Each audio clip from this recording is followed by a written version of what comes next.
Let's take a look at an actual word problem example like this. In this first example, we're going to go piece by piece, and we're going to try not to do everything at once, because if we try to do everything at once, we're just going to get overwhelmed. So the first thing that we see is a ship travels 55 kilometers on a bearing of 27 degrees. So this is a perfect example of a problem where they're giving us just an angle with a bearing, which means if they're not telling us a direction like north, south, it means we're going to default to starting from the north position. So we'll start from the north position, heading due north, and we're going to go a bearing of 27 degrees from the north position. Okay, it doesn't have to be perfect, and we're going to go in that direction for, let's say, 50. What they said was 55 kilometers. Okay, so that's what we've got so far. So now this is where we are, is at the end of this little direction arrow. We've gone 55 kilometers in this direction, and this angle bearing of 27 degrees from the north. Continuing along, let's work on the next little piece that they give us, which is, let's see, and then we're going to travel from where we left off on a bearing of 117 degrees for 140 kilometers, so even longer. So again, they don't tell us a direction, so we're going to start from a default of where we are now.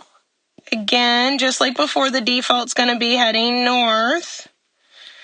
And from the north, we're doing this time 117 degrees, which is a little bit more than 90.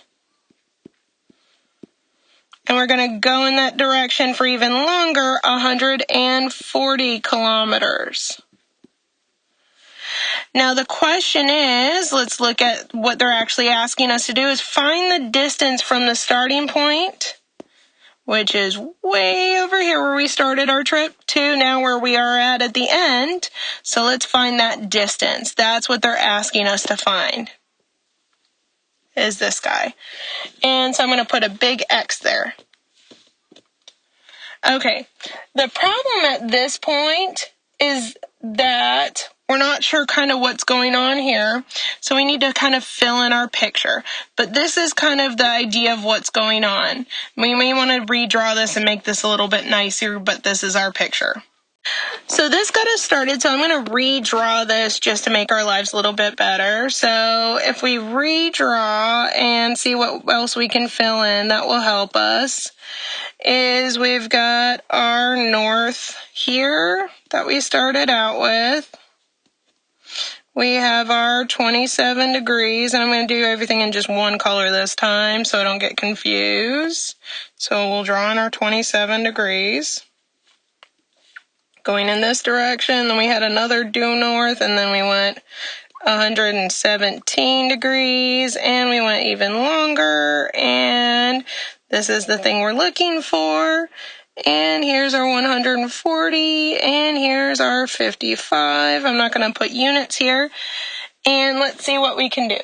Well, the problem is at this point we've only dealt with right triangles, and I don't see a right triangle here, so I'm going to see if I can force one into existence here.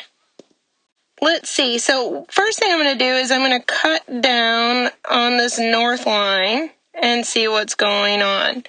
So what we do know is if I cut down the north line, that this angle over here, along with the one I already have on the other side, the 117, should be 180 degrees together. So what I can do off to the side is take the 180 degrees, which makes up a straight line, because we've got a straight line here, and take 180 degrees from the straight line minus the 117 degrees I already have, which will leave me with a total of 63 degrees. That's what's going on over here. Well, that helps a little bit. The question is, can I figure out what's going on over here? And I can.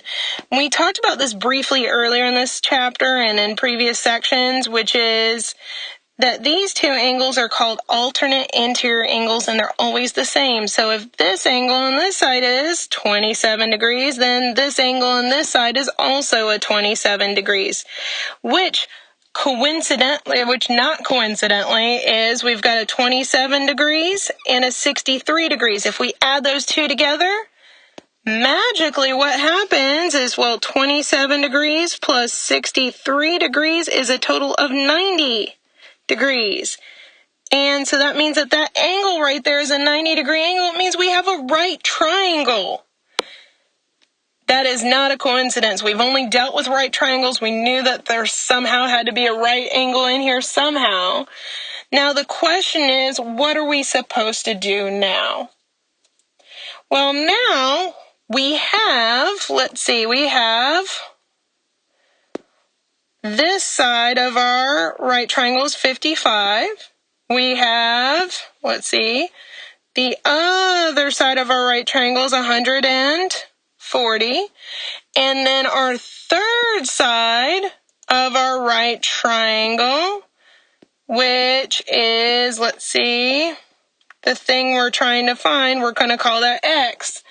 Well, if I've got two sides and I'm just missing the third, notice that the third is actually going to be it's opposite the 90-degree angle, is my hypotenuse. It's my side C, so I can use the Pythagorean theorem. So let's go ahead and set up the Pythagorean theorem. So we've got a squared plus b squared equals c squared. Remember, our hypotenuse is that missing side is the x, so I'm going to replace the c with the x so I just don't get confused about which side I'm looking for. That means my a and my b are the 55. The 55 I'll use as my a, but it technically doesn't matter. 55, which will then be squared plus, then my side b is my other side, which is the 140. So I'll fill that in. Side b is 140, which is again squared. So now I can do my order of operations, which is going to tell me to do my exponents first. So the first thing I need to do is my 55 squared, which is 3,025. Then I also have to do my 140 squared, which is 19,600. Plus, equals, and I'm trying to find out what x is. So next I need to go ahead and add and combine like terms. So if I go ahead and add and combine like terms, here I get 22,625 for my x squared. So to get just x by itself, I need to take the square root of both sides to get rid of the squared, which, will get me that x equals, the square root of 22,625 is, it's 150.4. And because all my other sides were in kilometers, this side will also be in kilometers, so my missing length is 150 kilometers. And notice, it did magically turn into a right triangle, and they will in the homework up to this point, because that's all we know how to deal with at this point. However, later in the semester, we will run into triangles that are not right triangles, and it won't magically work out quite this nice.